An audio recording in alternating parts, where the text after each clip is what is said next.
Hello, everyone, and welcome to the Thriving Relationship Show. I am your host, Christine Earthart, founder of the Center for Thriving Relationships. And I am so grateful and excited to have you here and to get to support you in experiencing more love, connection, understanding, and joy in your relationship. And if you are intrigued when you hear me say things like sacred sexuality, using your meditation practice to improve your sex life, or really calling on orgasmic energy to support you in manifesting the life of your heart's desires, you are in the right place, because we are so fortunate and honored to have with us one of the most globally renowned leaders and experts on this very thing. So I'm so excited to introduce you to Emily Fletcher. Emily is the founder of Ziva and has taught the Ziva technique to over 40,000 people. Her best-selling book, Stress Less, Accomplish More, debuted at number 7 out of all the books on Amazon and has been translated into 12 languages. In 2021, she launched Ziva Kids, the first meditation course of its kind for kids age 4 through 14. Her work has been featured by the New York Times, Good Morning America, The Today Show, Vogue, and ABC. She's been named one of the top 100 women in wellness to watch and has taught at Apple, Google, and Harvard Business School. A formerly stressed Broadway performer who is going gray at 27, Emily discovered a powerful practice that cured her insomnia and improved her health on the first day. Amazing. The Ziva technique is a powerful combination of mindfulness, meditation, and manifesting designed to help you get better at life, not meditation. Ziva graduates include Oscar, Grammy, and Emmy Award winners, Navy SEALs, and NBA players. It's Emily's mission to help as many people as possible to achieve extraordinary benefits. We are so happy to have you here. Emily, welcome. It was so fun to hear you share that, because I was just giving thanks. I was like, it was like a jaunt down memory lane and be like, yes, thank you, thank you, thank you, thank you, thank you. And now that I'm so in this new chapter, it's like I've almost forgotten about what feels like another lifetime ago. So it's nice to be reminded. So thank you. Oh, thank you so much for your incredible contribution to humanity. These are things that once you teach them and people are empowered with the tools that you share, it just like ripples into every part of their lives, which we're going to talk about. And you also are just like magical. And this is one of those conversations I just know is like people are in for such a juicy treat, just full of inspiration. So let's hear a little bit, Emily, about what inspired you to get into this work. Yeah, into meditation and sacred sexuality, anything about your journey and even how it's evolved over time and what has kind of moved you to take different forms. Yeah. So as you mentioned, I used to be on Broadway, was stressed out, sick, going gray at 26, having insomnia. And I found this practice and it changed my whole life. It cured my insomnia on the first day, didn't get sick for 8 years, stopped going gray, and just thought, why is everyone not doing this? So I left Broadway, went to India, started a 3-year training process to become a teacher, started Ziva back in 2010, I believe. And for a decade, really have been just helping people to come home to themselves, helping people to remember that they have access to this bliss and fulfillment inside of them. And very much like outwardly, like framing meditation as a productivity tool and a performance tool. And I think that's how I was able to reach so many people, is that I was meeting them where they were with this. It was like I was putting candy coating on the very powerful medicine that is meditation. I was like, hey, this thing is going to help you have better sex. It's going to make you more money. Like, why are you not doing it?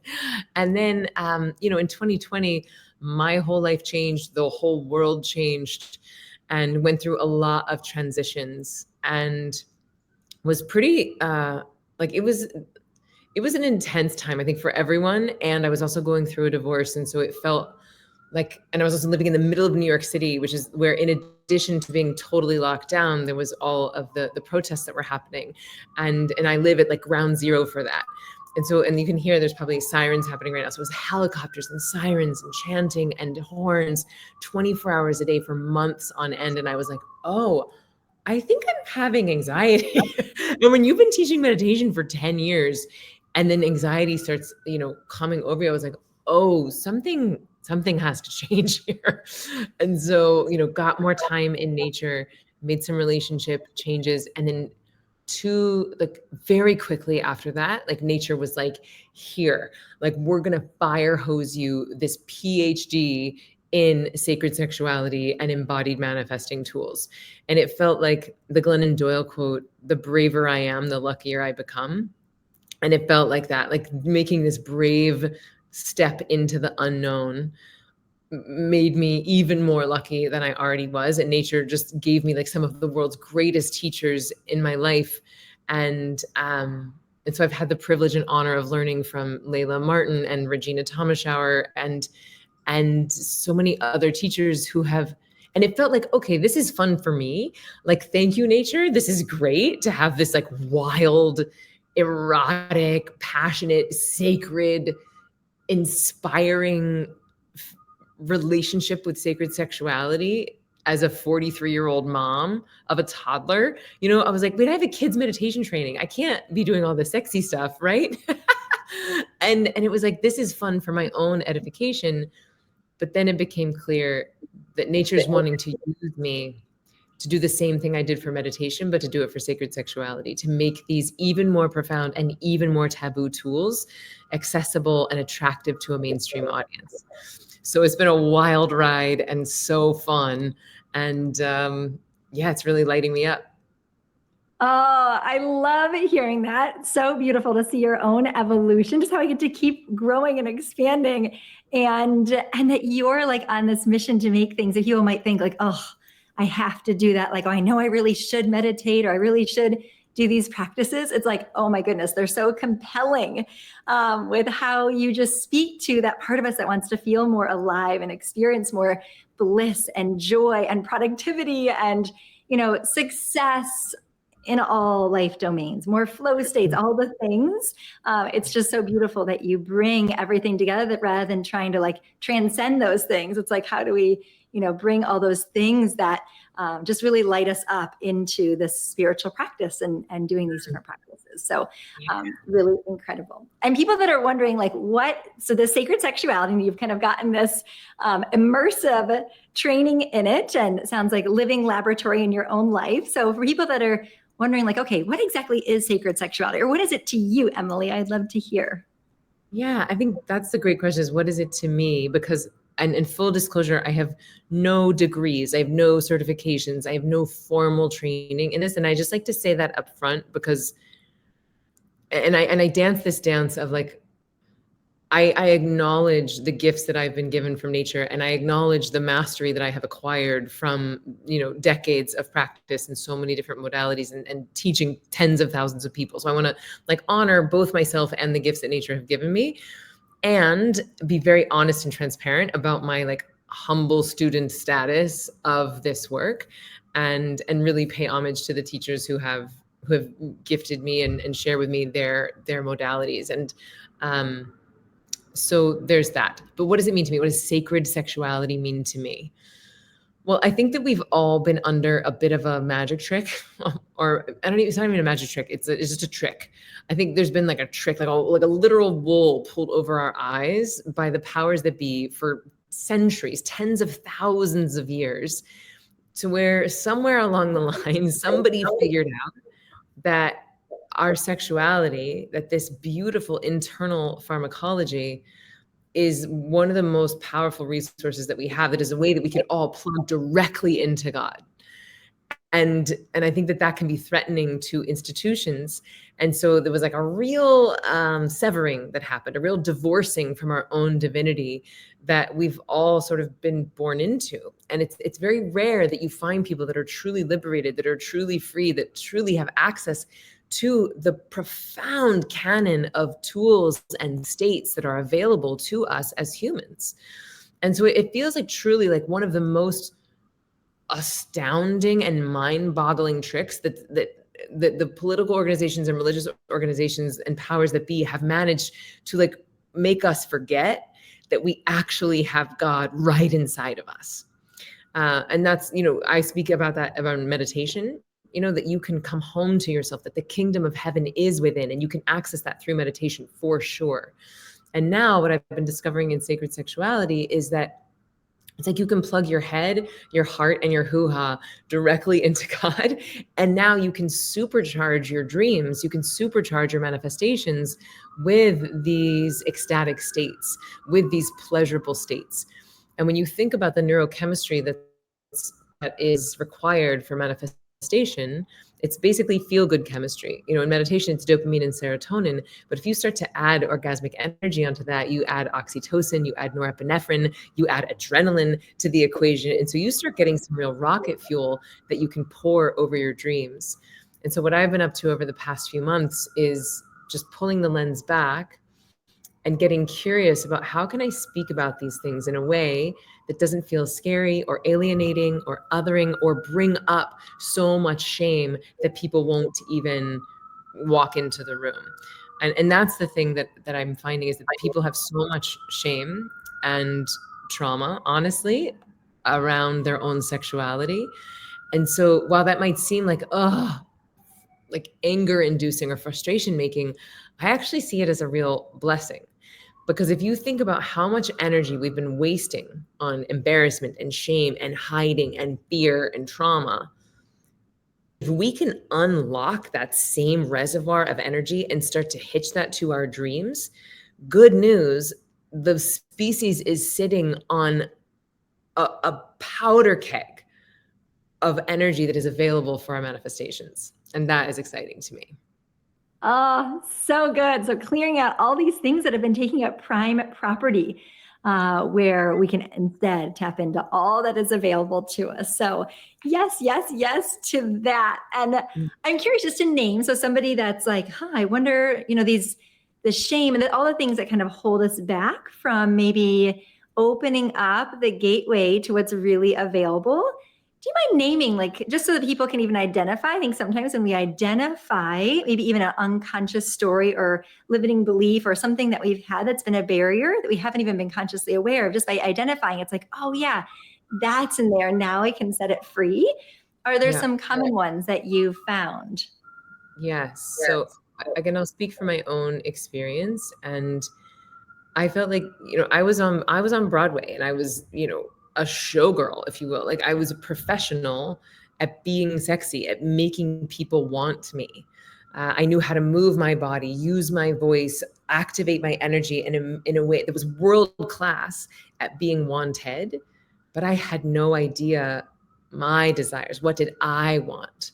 And so that's been a really beautiful reclamation process, is tapping into my own desires and not seeing them as selfish. I think even the words naughty, dirty, that we use those words around sexuality. And now that I come to see and feel sex and sexuality as like the closest, most direct line to God that I've ever found, to call that naughty or dirty feels so blasphemous to me. It feels so disrespectful to me. And I imagine the same way that someone might say, like, me calling masturbation pleasure prayer feels blasphemous to them. It's just so funny that, like, once we find our own pathway to God, we protect it. But other ways would be, just even so, giving reverence to Regina Thomashower, who, AKA Mama Gina, also my roommate and friend, and she wrote a New York Times bestselling book called Pussy, A Reclamation. And in it, she shares that here's this portal, an actual matrix point for the entire species, the matrix point, like the birth canal to which everything has been birthed, and the clitoris that is now, they used to be 8,000, now they're saying 10,000 nerve endings exclusively designed by God, exclusively for pleasure. And we use that, the name of that, as possibly the most derogatory insult in the English language, to call someone a pussy, which is like a word for weak. And it's astounding. And what that naming does to our own sense of self-worth for people who have pussies, and then the power that you can take in reclaiming that word. And then, if you've heard that word as an insult your whole life, and then you have one of them, how does that affect your relationship with your own body, with how it smells, how it looks, how it feels? And then I would say almost everyone's introduction to or embarrassment around self-pleasuring practices that, the word masturbation actually is a religious term that means to defile. And so it's like, wait a minute, like this could be a way for you to connect with yourself, make love to your soul, connect to God, manifest your wildest dreams. And then somebody told you it was defilement, that it was a sin, that it was wrong. I actually had a friend here sitting at this table this week, and he was raised Orthodox Jewish. And he said that when he was young, when he was a boy, his rabbi brought him into a room and said that when you die, God plays a VCR cassette tape, a VHS cassette tape of your entire life, and everyone you know, people you like and people that you don't like, are going to watch it, and you have to like make account for every single thing you've ever done. And just the amount of like shame, and even the Christmas stuff. Like I have a Santa and elves in my house right now and a 4-year-old son. And so I'm very hyper aware of that sort of conditioning of like Santa's always watching and the elves are watching for Santa, and you better be good. And if you're good, we're going to give you stuff. And if you're bad, you're not going to get stuff. Just like the inherent patriarchy and capitalism that has baked into the Santa myth, even. Of like, now my son is 4 and he's singing, he knows when you're awake, he knows if you've been bad or good. And I'm like, oh no. So I'm just like acknowledging these things, and without stressing out about it, but just seeing them all as opportunities for reclamation, to be like, no, my pleasure is my own. God actually gave me this. This bliss is my birthright, and I can use it as a way to wake up my own divinity. So good. So yeah, these things that inside of them, it just holds like some of the most profound magic and goodness that we have available to us. And that is what's been so suppressed and repressed, like just culture wide, for such a long time. And so this is really an invitation.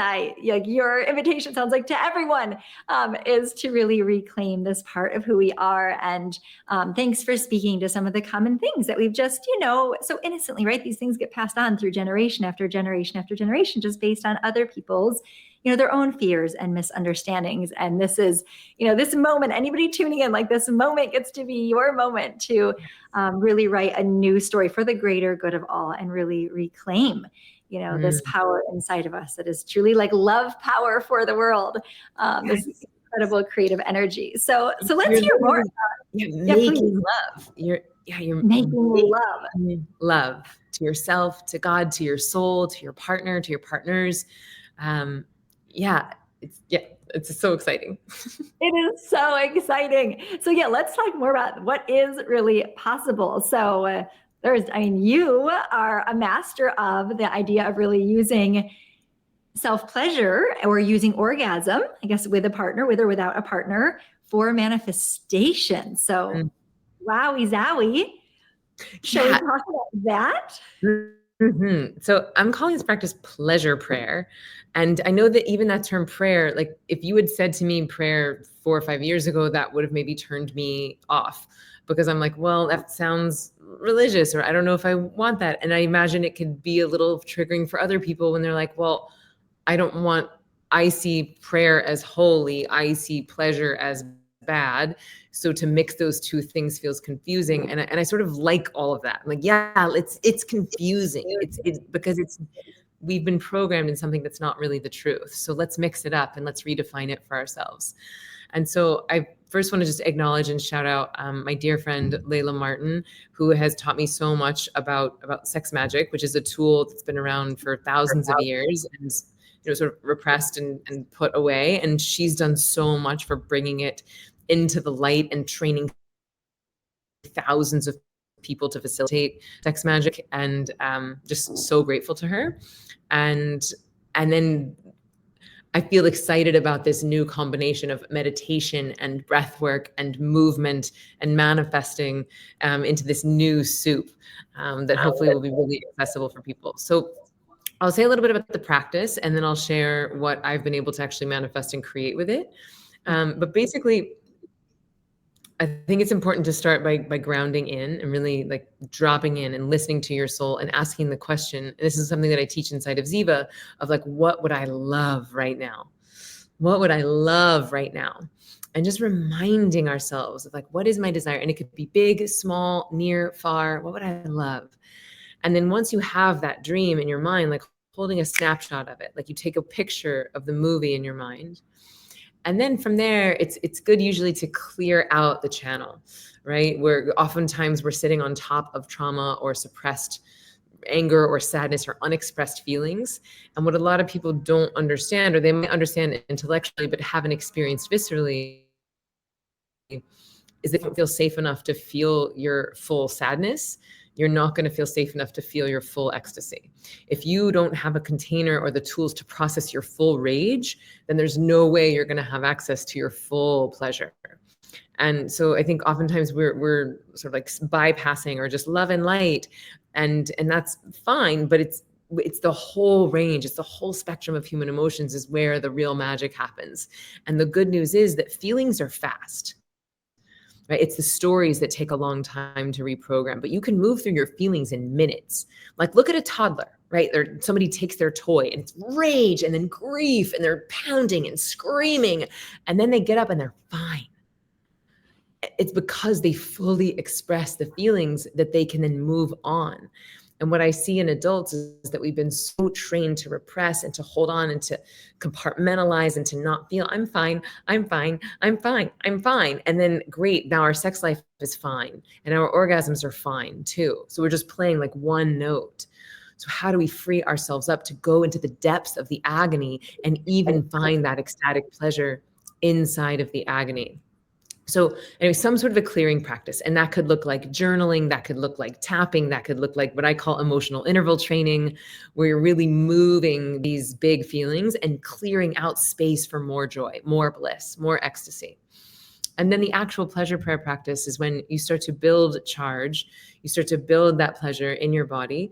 And it could be simple through like light touch or breath work or even self-pleasuring. And you move that energy from your hoo-ha. And just to define that word hoo-ha for folks, that is all genders.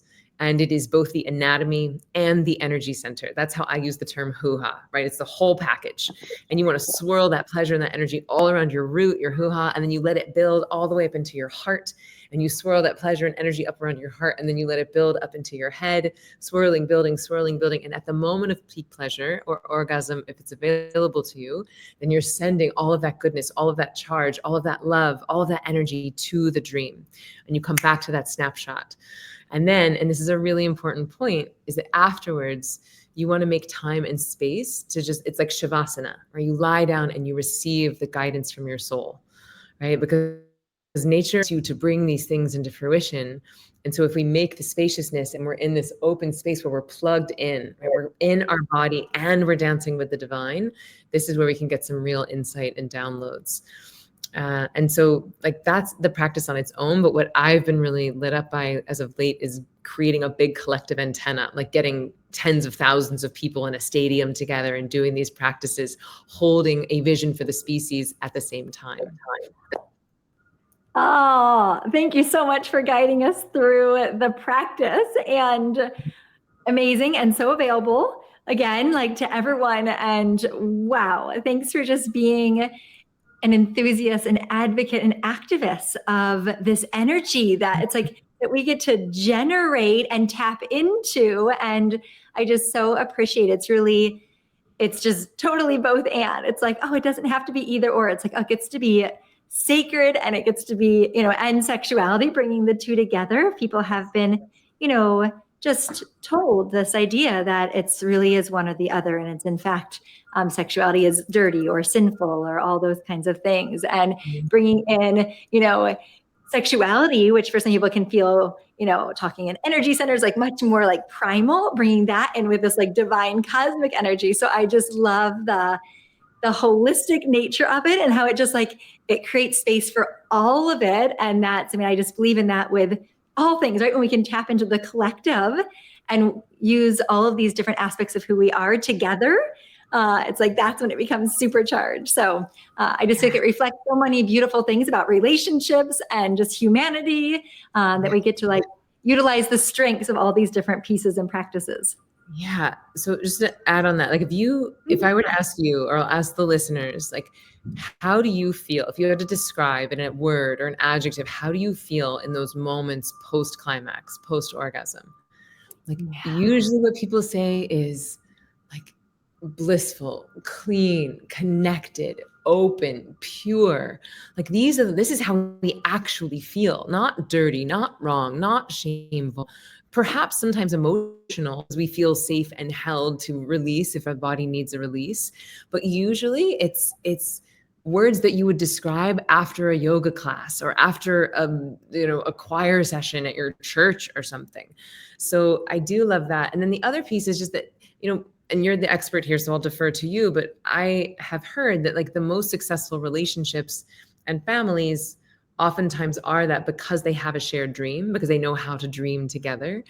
And so if you could incorporate dreaming and prayer into your physical intimacy practice, like how vulnerable, how raw, how much bravery does it take to actually name your big dreams and to share that with your partner as a gift and to receive theirs as a gift and to hold the vision for each other, like that in and of itself can be its own intimacy deepening practice.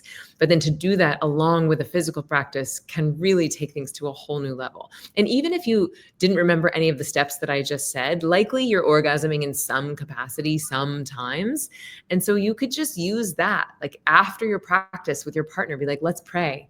And you just say your dreams out loud to each other, to just get creative and utilize that time where you really are dancing between the individuality and the totality. The wave is reminding itself that it is also the ocean.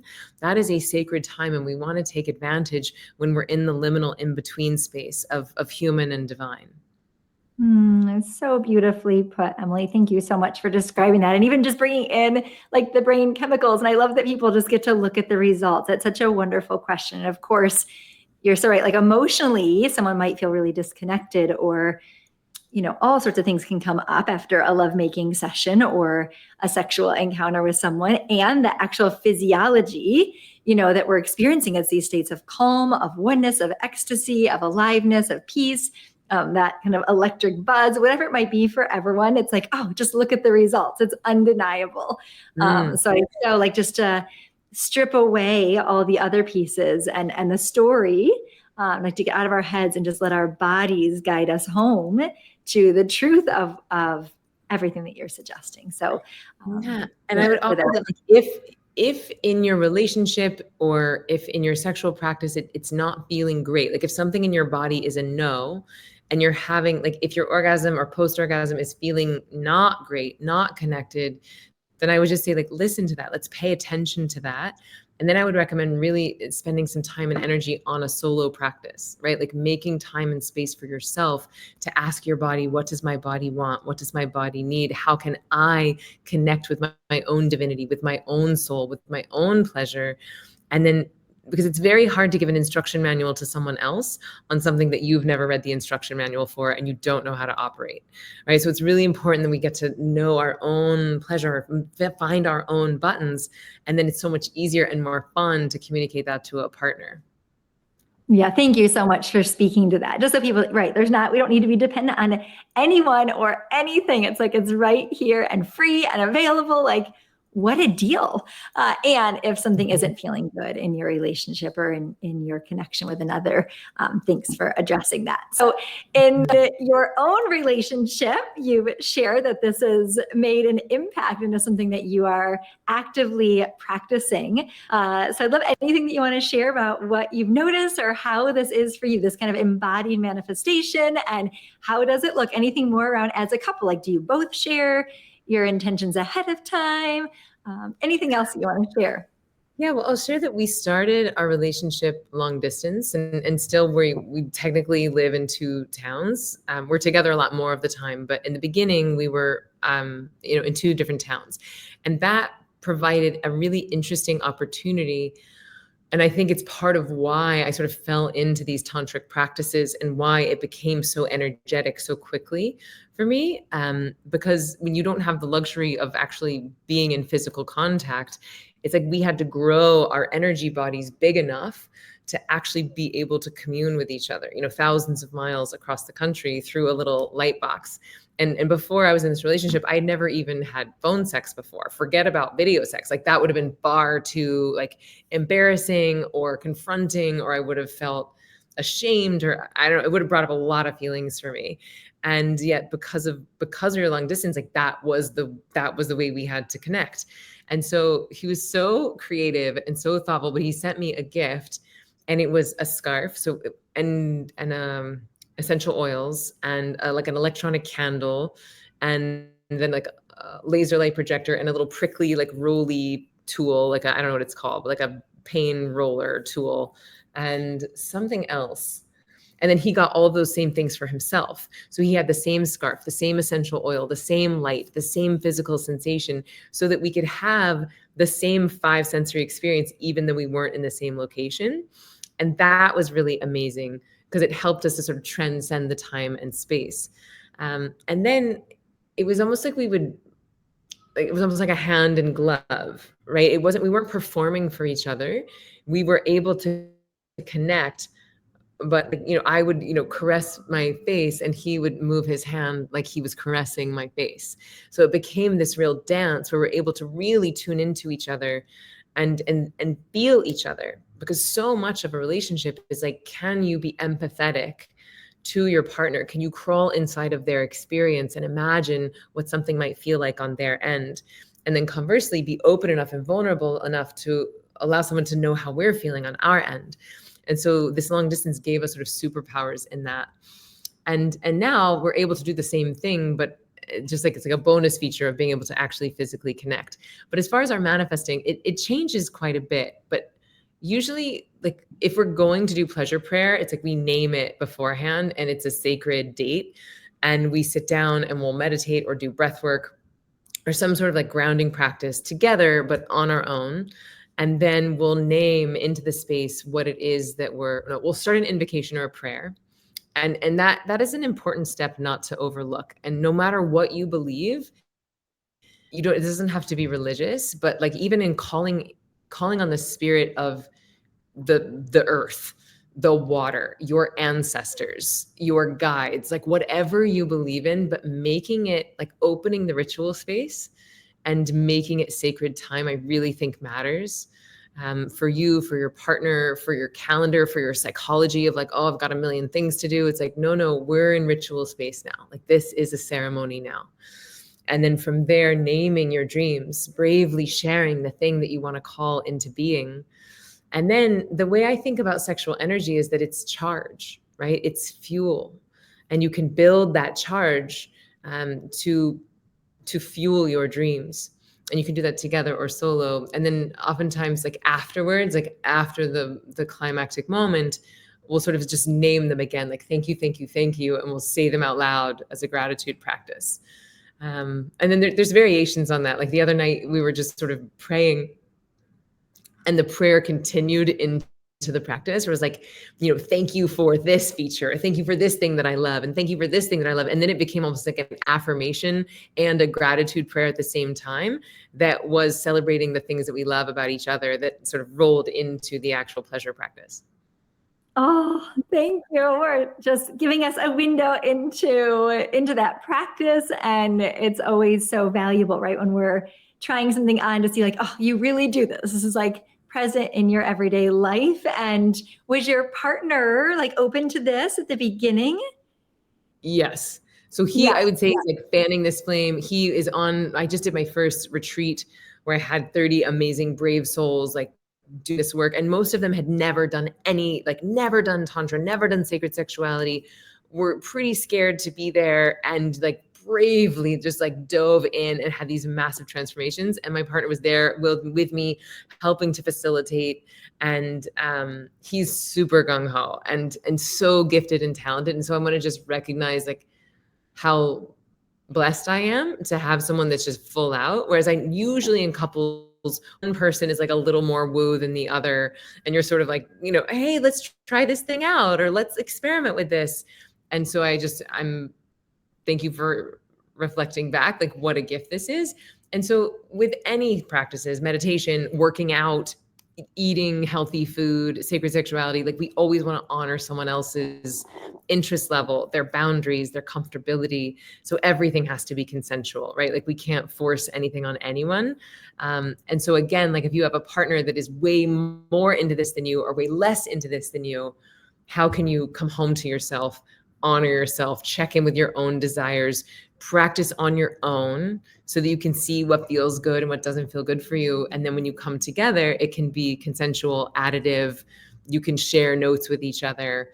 But I think it always comes back also to worthy inquiry. So like when I teach meditation and my students are like, hey, I want to share this with my mom and my brother and my pastor and my coworker and my boss. I'm like, cool. And like, let's make sure that they have worthy inquiry. Do they want to know about this practice? And that just requires drip feeding, right? Where you're like, people ask you a question, you drip feed one thing. They ask you another question, you drip feed another thing. And then we seduce, right? You seduce the person in, you magnetize them in versus like, hey, this thing's amazing. Let's do it. It's amazing. And then they're like a little too much. It is such thoughtfulness. And you also gave, this is great for people. If anybody tuning in is in a long distance relationship, I so appreciate that rather than thinking that like, okay, this is just going to be a limitation. Instead, you just got curious, like, okay, what will it take in order for us to experience the kind of sacred connection that we long to feel? And so you just grew into that, and these like superpowers, like you just so creative, and just celebrating you both for that, and such great inspiration for other people in that way too. And Emily, I'm just feeling the genius of this work for a lot of us, which I can totally relate to, that are like goal oriented and love to maximize moments and just like to make the most of every day. Like, and I find for a lot of people, stress, of course, can be, Emily Nagoski, who wrote Come As You Are, talks about the dual control model where we have brakes and accelerators. And so often one of the things that stands in the way of tapping into our sexual energy is that we actually have, one foot on the brake. And stress can be such a big part of that. And I think stress is so connected for a lot of people, just the busyness of life, right? We work with many couples, and that is definitely one of the biggest barriers for a lot of people, is like, oh, I need to get this done and this done and this done. Like, kind of physical intimacy, lovemaking, all of that just keeps getting pushed aside because there's so many things to tend to.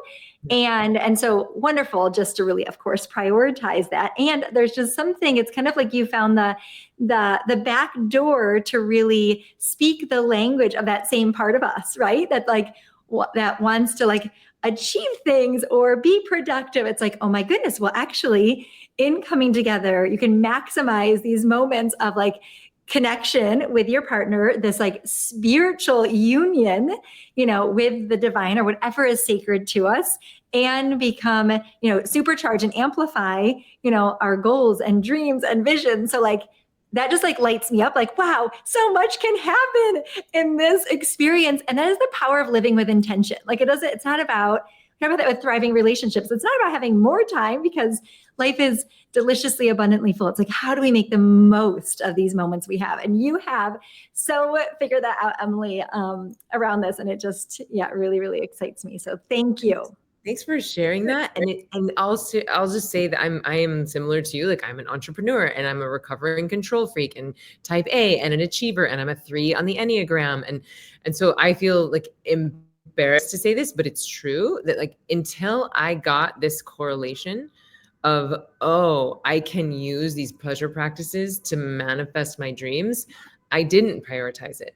It did go to the back of my to-do list. I wasn't making time for it. And it's like really, I'm like embarrassed about like the amount of patriarchy that is like seeped into me, and the amount of like achievement oriented mindset that has like actually allowed me to not be in pleasure. Like it's embarrassing and sad, but true. And I name it because I know that I'm not alone, right? Like how many of us are like, well, once I do these 85 things, then I'll make time for pleasure. Then I'll make time for intimacy. And the hilarious, not so hilarious joke here is that it is in the feeling good that will allow you to magnetize your dreams. Like when people ask me now my life philosophy or what's your manifestation philosophy, I'm like, it's feel good, place the order, repeat. feel good, place the order, feel good, place the order, feel good. But oftentimes we're doing one and not the other. We're working ourselves ragged, going from 8 a.m. to 10 p.m., placing the order. I want this thing. I'm working for this thing. We feel like shit. And so you're resonating at this like tired, exhausted, overwhelmed, non-deserving, proving resonance. And our dreams can't find us there. Or conversely, we're feeling good, we're hanging out, we're chillaxing, we're in the park, it's summertime, we're having cocktails, but we're not being intentional about it. We're not placing the order with the cosmic waitress at the cosmic restaurant, so she doesn't know what to bring us. And so it really can be as simple and as hard as feeling good and placing the order. And feel good might sound simple, but I don't mean putting a happy face on top of unprocessed trauma, right? Like oftentimes it takes big, brave, deep work to honestly and sustainably feel good. Yeah, thanks for acknowledging that. And I can so relate to all of that, and so grateful for the movement and all the things that I've gotten to learn, like people just really reclaiming pleasure in general, and honoring ourselves. And it's just so amazing how our strengths, right? I'm celebrating you as this powerful entrepreneur and creator, and all of us, like our strengths are the very things that usually can also, when out of balance, lead to the greatest challenges. So what a great way to bring it all in balance. And I'm curious if you have any stories of like something that manifested either from a client or in your own life.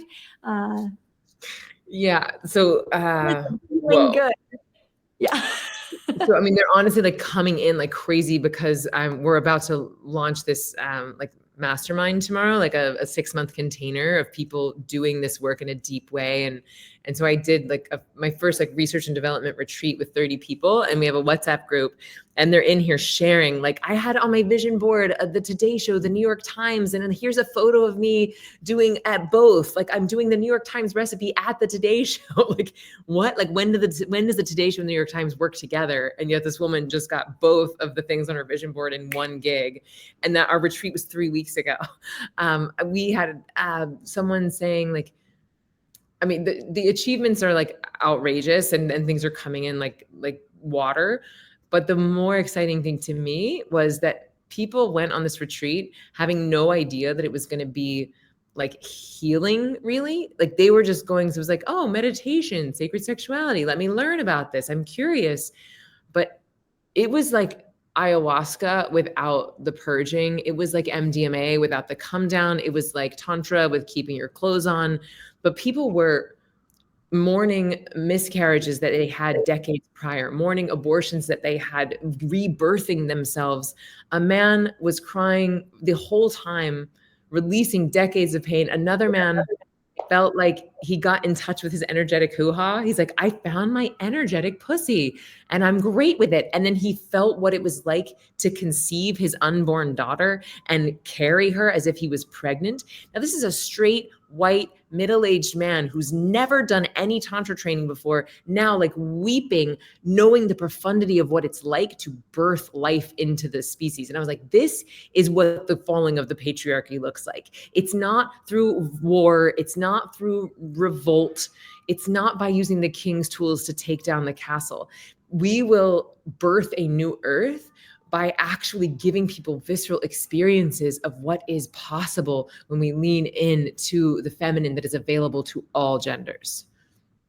So loving that. Just makes my heart sing. And there's just so much of this that is really shifting so many people's like blueprint, like that we have to just work hard and grit and suffer, in order to achieve, or, we need to, in order to be like a good girl or good, we need to suppress these different things, or, whatever it might be. It's like a reclaiming of joy, of pleasure, of what feels good. And it's like, oh my goodness, we can achieve more, experience more, have better relationships, serve the world more, share more love, feel more joy, like everything. Yes. We have more energy, our health improves, like literally everything is better. And I just, it really fills my heart. And I just believe this and resonate with this so much. And it's like, oh, Nobody has to lose. Of course, there's moments of stretching and doing the deep work.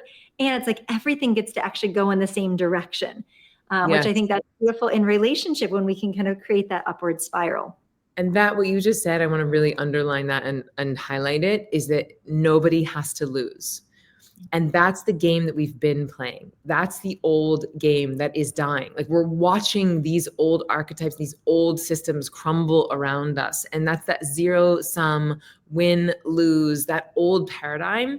It's not sustainable. It's not serving the species. It's not serving the planet. And nature is gone. She's sweeping that one away. So like there's a revolution happening. It's imminent. And the question is, what is that revolution going to look like? And I would really like to contribute to that revolution, not requiring a revolt, and instead allowing people to tap into their innermost desires. Because the thing is that nature gave you that dream.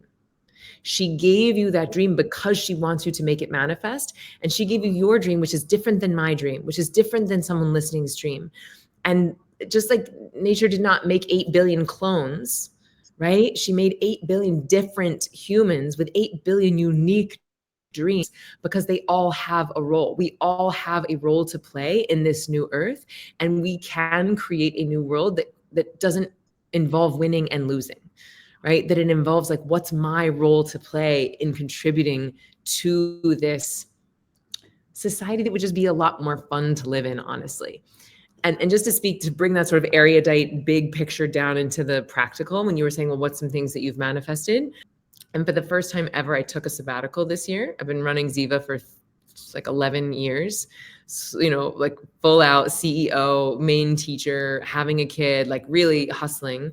And then I was like, for years, I was like, there's no way I could take a sabbatical. I can't take 2 weeks off. Like the company will stop without me.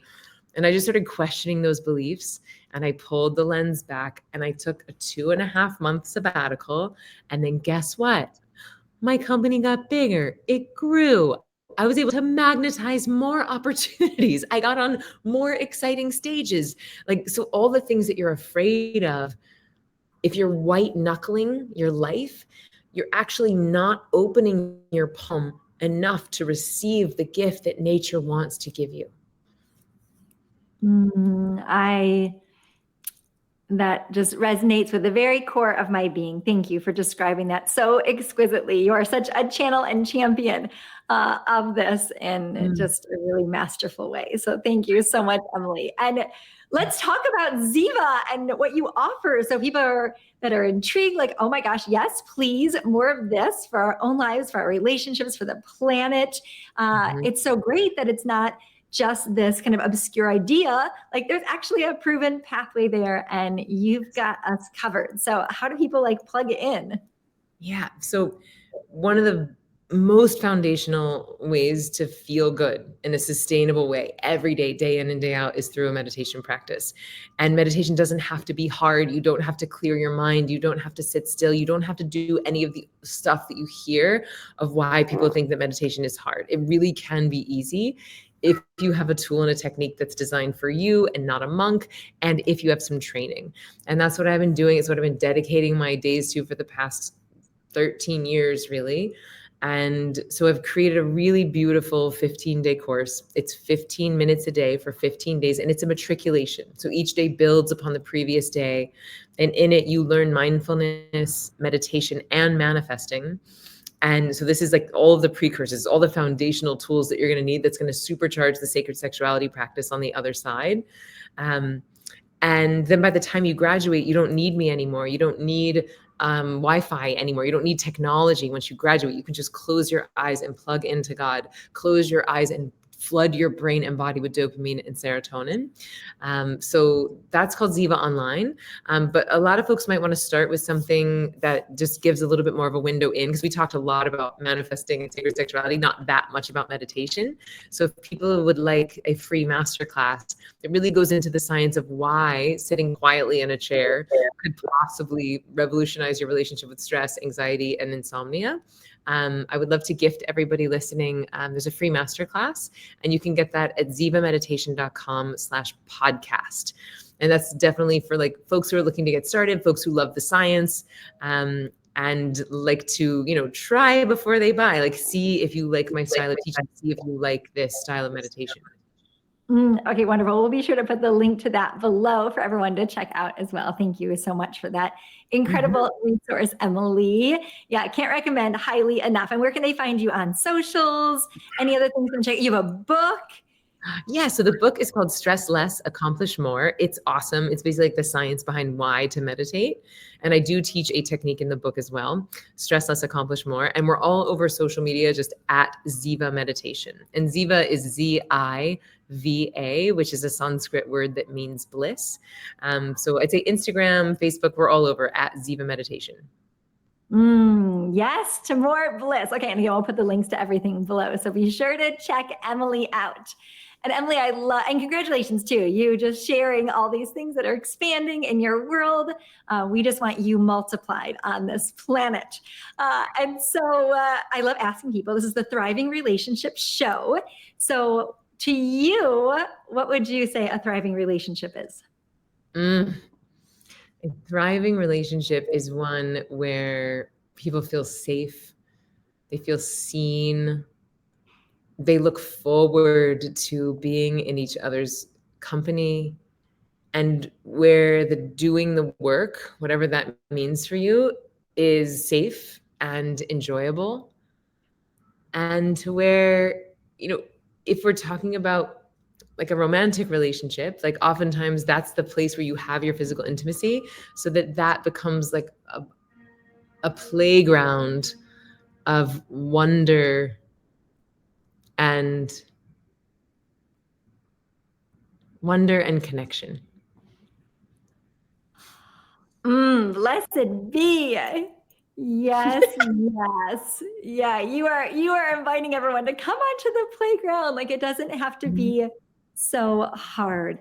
There's of course the challenges and pain that are inevitable, and we don't need to add any unnecessary suffering.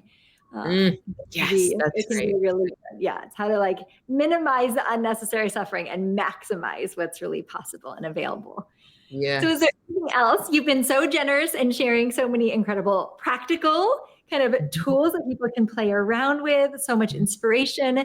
Anything else that your heart feels moved to share? If there's somebody out there maybe who's struggling right now in their relationship, or just anything at all that wants to come through. Yeah, I would say that one thing around meditation is that thoughts are not the enemy of meditation. So if you've tried meditation and felt like a failure or felt like it's not for you, you can't do it, I just want to let you know you're not a failure. Thoughts are not the enemy of meditation. Effort is. And the other piece is that meditation really is a skill. Like people think they should just magically know how to do it because they think that means sitting in a chair and quieting their mind. But that's not true. It's a skill. And so if it's not me, find a teacher, find someone that you respect. This is your brain that you're talking about. And this brain is responsible for printing every cell in your body and making every decision in your body, including the decisions around your relationship. And I have seen this from teaching 40,000 people. If you yourself are stressed, then you are walking through a landmine of triggers. And of course, your partner is going to push those buttons and trigger you morning, noon, and night. And so until you have a way to come home to yourself and start to deactivate those landmines and to start to feel safe in your own body and know your own pleasure and to feel full and fulfilled inside of yourself, no one outside of you is going to be able to fix that. You have to do that yourself. It's like we want to both be bringing 100% fulfillment to the relationship and not like, oh, I'm 80, bring me your 20, right? It's like we need to all be whole, responsible, sovereign beings that are choosing to commune with each other. And I've just found that meditation is a really powerful way to fast track that sovereignty, that deactivation of the landmines, and the ability to feel whole and fulfilled inside yourself, which is the best thing you can give to your partner. The best, magnificently put. Like, and how beautiful. The very thing that transforms our own lives is the very thing that's going to be reflected in our relationship as well. And to feel free, to experience. So often I hear people say is like in that moment of conflict, right? We see just these landmines, things get triggered and it's tragic, and then usually when people kind of come back into a relaxed state, it's like, oh, now I can see more clearly. And it's really painful to reflect on those moments of disconnection. And so what a brilliant gift to be able to just transform our state, that much more naturally we can receive the love that's present for us in those moments rather than missing it because of our own, stress, fears, all the precious parts of us that come up. And that meditation, something so ease-filled and enjoyable, especially when you check out Ziva meditation, like it gets to be something so enjoyable, can create such massive benefits for us. Is just what a gift, Emily. You're the perfect person to be teaching this to. You just are such an incredible communicator and educator, and such a light, such a full spectrum, fully embodied, just source of inspiration in this world. I'm so grateful for you. So delighted to connect with you and be on this journey with you, and just so many blessings as you just keep expanding into the infinite field of what is possible and available. And then just bringing that into the world so other people get a taste of wow, that really is here. So thanks for being someone who's kind of a keeper of the magic in the world. A distributor. I want to be a pusher of magic. Yes, not a channel for magic. Yes, you are a mass distributor and channel. And also, can I be on the podcast tomorrow? I just want to keep coming back. Thank you for showering me with such joy and affirmations. It's we always see what's inside of us. And so thank you for doing the work on yourself and your generosity to be able to see that inside of me. That's really a testament to you. So, and thank you for creating this world and this community for people to learn and grow. Truly, our relationships, and specifically our romantic relationships, are such a huge factor to our happiness, our loneliness. And so this is big. This is the Lord's work you're doing here. So thank you. Thank you so much for your kind and loving words and heart. And yes, maybe you and your partner sometime will come back on. We'd love to have you. Great. And thank you all so much for tuning in. I'm just imagining people's hearts and ears and bodies and hoo-has, all the things right now, just oh my gosh, yes, please to this. So thank you all so much. Yes, what an elevation and upliftment of who we are. So thank you all so much for being here. Really, all the love that we open up to receive and generate and co-create, it just spills over. And I'm so thankful we get to all do it together and to have fun with it along the way. So love and blessings and gratitude to everyone. Thank you so much. And thank you, Emily. Mwah. Bye, everyone. Bye, everyone. Want more support for your relationship, or want to become trained as a certified relationship coach to help other couples? We warmly welcome you to head on over to centerthrive.com. Thank you so much, and I can't wait to see you next time on the Thriving Relationship Show.